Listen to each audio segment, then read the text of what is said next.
በኢትዮጵያና ኬንያ ድንበር አቅራቢያ 4 ኬንያውያን ተገደሉ። የምናሰማችሁን ነገር ይዘናል። የቀድሞ የሰላም ሚኒስትር ዴኤታ ታዬ ደንደአ በመንግስት ላይ ትችት ሰነዘሩ። ምንድነው ያሉት የሚለውን ይዘናል። ህወሓት ምርጫ ቦርድ ህወሓትን ከፓርቲነት የተሰረዘበት መንገድ ተቀባይነት የለውም ያለ ሲሆን ምርጫ ቦርድ ለአንድ ወገን ያደላ ውሳኔ አሳልፏል ብሏል። በዝርዝር እናሰማችኋለን። በጥንክራችን ከያዝናቸው ውስጥ ምርጫችን ሰላም ነው፣ አስተዳደራችን የሚነካ የህወሓት ከፋይ ቡድን አንታገስም፣ የትግራይ ደቡብ ዞን ሰላማዊ ሰልፎች ድምጽ ያሉት ነገር አለ። በጋዛ ሰርጥ በቀጠለው የእስራኤል ጥቃት ቢያንስ 40 ፍልስጤማውያን ተገደሉ። ዝርዝር መረጃውን ትሰማላችሁ። አብራችሁን ቆያችሁ። ከኢራን ጋር ስምምነት ማድረግ እፈልጋለሁ ሲሉ ትራምፕ በገልፍ ሀገራት ጉባኤ ላይ መናገራቸውንና በኳታር የሚገኘው የአሜሪካ ጦር ለአሜሪካ ወታደሮች እጅግ አስፈላጊ ነው ሲሉ ተናግረዋል። አብራችሁን እንድትቆዩ የአክብሮት ግብዣችን ነው። በየዕለቱ የምንለቃቸው ዕለታዊ አዳዲስ ዜናዎች እንዲደርሳችሁ ሰብስክራይብ፣ ላይክ፣ ሼር ማድረግ እንዳረሱ እያለን ወደ ዝርዝር መረጃዎች ወስዳችኋለሁ።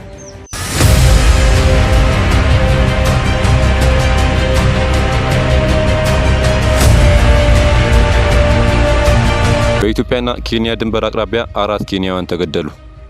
ትናንት ሐሙስ ጠዋት ለተፈጸመው ለዚህ ግድያ የኬንያ ባለስልጣናት በኢትዮጵያ የሚገኙትን የሞራሌ ጎሳዎች ተጠርጣሪ አድርገዋል።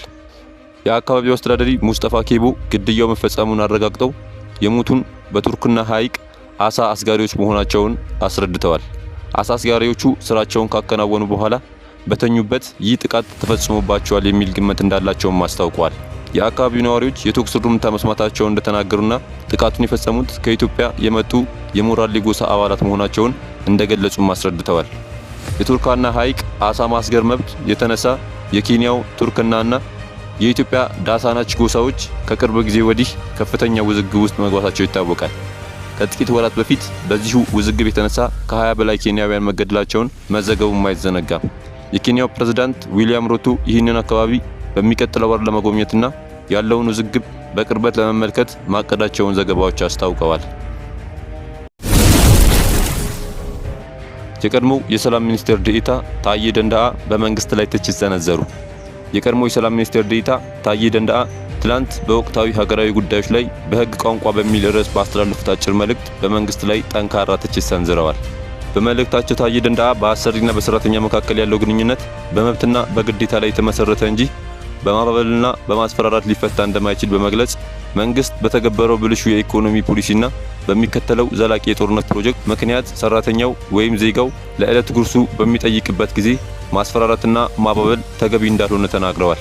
በተጨማሪም በተፈጥሮ ህግ ረሃብን በማስፈራራት ወይም በማባበል ማስታገስ እንደማይቻል በመግለጽ መንግስት የሚሰጠው ከንቱ ውዳሴና የሐሰት ሪፖርት የዜጎችን ረሃብ እንደማይቀርፍ አጽንኦት ሰጥተውታል። በሂደት የኑሮ ጥያቄ የሁሉም ዜጎች ሊሆን እንደሚችልም አስጠንቅቀዋል። በመጨረሻም አበልጻጊው መንግስት ዜጎችን እያስራበ ለሌሎች እርዳታ መስጠቱና ዓለም አቀፉ ማህበረሰብ እርዳታ እንዳይሰጥ በልጽገናል ማለቱ ምን አስበው እንደሆነ ታዬ ደንደአ ጠይቀዋል። የህወሓት መግለጫ። ህወሓት ምርጫ ቦርድ ህወሓትን ከፓርቲነት የተሰረዘበት መንገድ ተቀባይነት የለውም ያለ ሲሆን ምርጫ ቦርድ ለአንድ ወገን ያደላ ውሳኔ ያሳልፏል ብሏል። ህወሓት ችግሮችን ከፌደራል መንግስቱ ጋር በድርድርና በንግግር ለመፍታት ተደጋጋሚ ጥያቄ ብናቀርብም ፈቃደኛ የፌደራል መንግስቱ ዳተኝነት አሳይቷል ብሏል። በዚህም የምርጫ ቦርድ ለአንድ ወገን ያደላ ውሳኔ የፕሪቶሪያውን ስምምነት አደጋ ውስጥ ጥሎታል ያለ ሲሆን ለዓለም አቀፍ ማህበረሰብ፣ ለፌደራል መንግስቱ እንዲሁም ለአደራዳሪዎች የሚከተለውን ጥሪ አቅርቧል። አንደኛ፣ በፌደራል መንግስቱና በህወሓት መካከል አስቸኳይ የፓናል ውይይት እንዲካሄድ ጫና እንዲደረግ።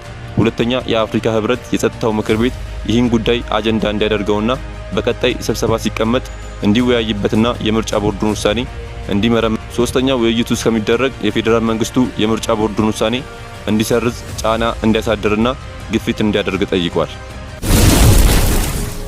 ምርጫችን ሰላም ነው፣ አስተዳደራችንን የሚነካ የህወሓት ከፋይ ቡድን አንታገስም፣ የትግራይ ደቡባዊ ዞን ሰላማዊ ሰልፎች ድምጽ። ኋላ ቀር አስተሳሰብ እንቃወማለን፣ የሻዕቢያ ተልዕኮ ከሚያስፈጽም ኃይል ጋር ግንኙነት የለንም።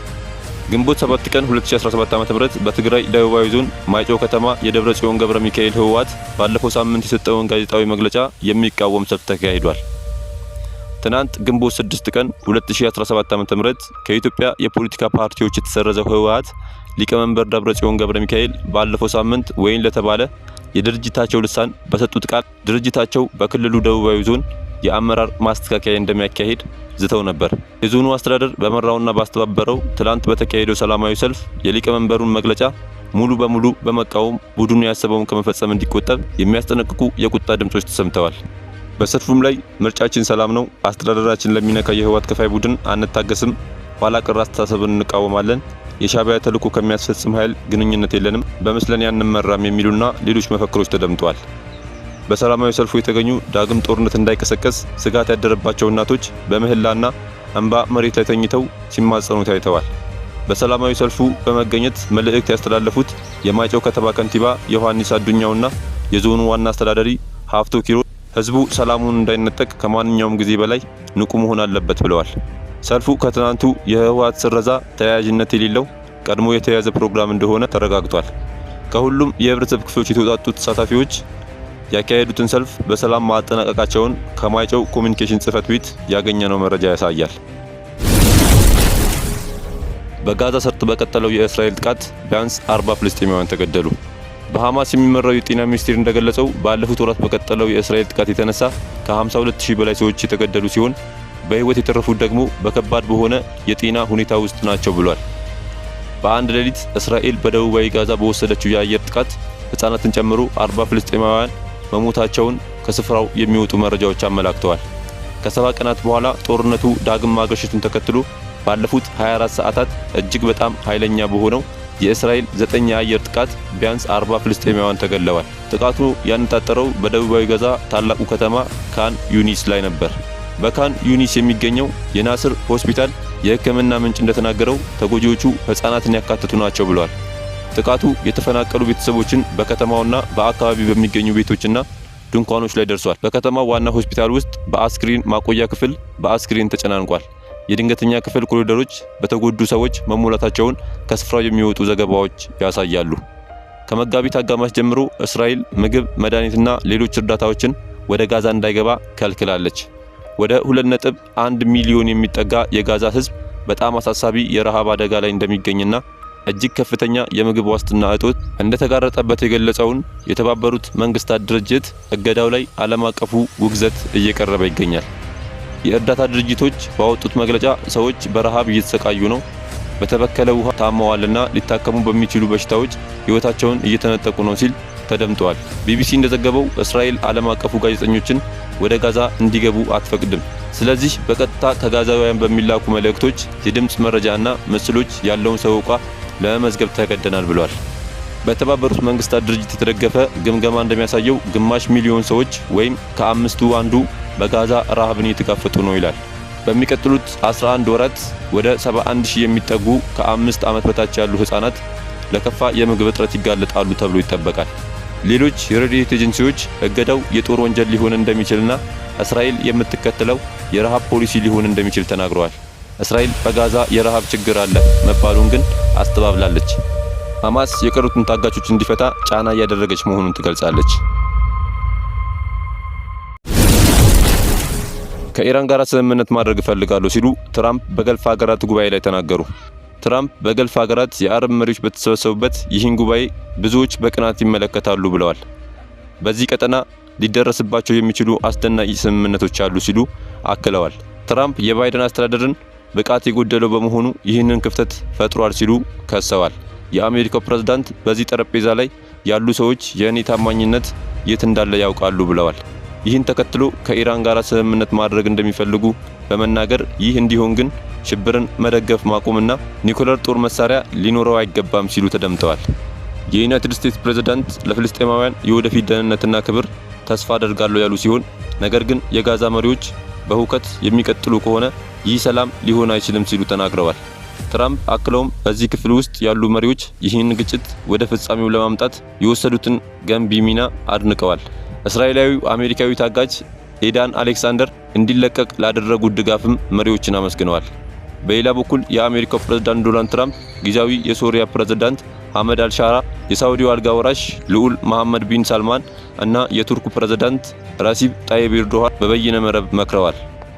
የዋይት ሃውስ የፕሬስ ሴክሬታሪ ኤርዶጋን እና ሳልማን ትራምፕ በሶሪያ ላይ የተጣለውን ማዕቀብ በማንሳቱ ምስጋና እንዳቀረቡ ተናግረዋል። በኤክስ ላይ ባሰፈረችው ጽሑፍ ትራምፕ ለአሸር እንደተናገሩት በሶሪያ ታሪካዊ ነገር ለመስራት ትልቅ እድል እንዳላቸው ገልጻለች። በተጨማሪም ሶሪያ የአብርሃምን ስምምነት እንድትፈርም ትራምፕ ጠይቀዋል። በአሜሪካ የሚመራው የመካከለኛው ምስራቅ አገራት ከእስራኤል ጋራ ያላቸውን ግንኙነት መደበኛ ለማድረግ የሚደረገው እንቅስቃሴ የአብርሃም ስምምነት በመባል ይታወቃል። ሁሉም የውጭ አሸባሪዎች ሶሪያን ለቀው እንዲወጡ ነገራቸው ሲሉ ትራምፕ አክለዋል። የሩሲያና የዩክሬን ጦርነትና የጋዛ ጦርነትም ውይይት መደረጉን ሌቪ የገለጸ ሲሆን የሶሪያው መሪ አልሻራህ ለመሪዎቹ ሶሪያ በምስራቅና በምዕራብ መካከል ወሳኝ የንግድ ትስስር እንደምትሆን ተስፋ እንዳላቸው ተናግረዋል።